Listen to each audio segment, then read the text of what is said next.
المرحلة الثانية من الدورة التاسعة للجائزة الكبرى للمسيرة الخضراء لسباق الدراجات ربطت اليوم مدينتي العيون والطرفاية وبلغت مسافتها 98 كيلومتر.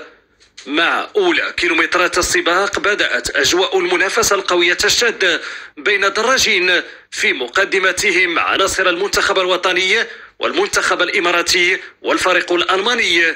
جودة الطريق السريع الذي تم إنجازه في إطار النموذج التنموي للأقاليم الجنوبية جعل الفرصة مناسبة أمام الدراجين لتقديم سباق من المستوى العالي على مستوى السرعة والتكتيك، وهو ما ستفرزه الأمتار الأخيرة من السباق، حيث ستحسم المنافسة بفضل السرعة النهائية. ليحسم الألماني هومريغون سيهيكو المركز الأول بتوقيت 2 و33 دقيقة و12 ثانية، تاركا المركز الثاني للدراج الإماراتي أحمد منصور والمركز الثالث ليوسف بدادو من المنتخب الوطني المغربي.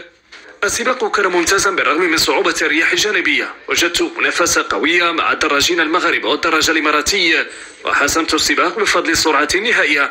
أنا سعيد جدا بهذا الإنجاز وأتمنى أن أوصل في مرحلة الغد. السباق ديال اليوم كان شيئا ما صعيب نظرا للرياح الاماميه اللي كانت منذ انطلاق السباق.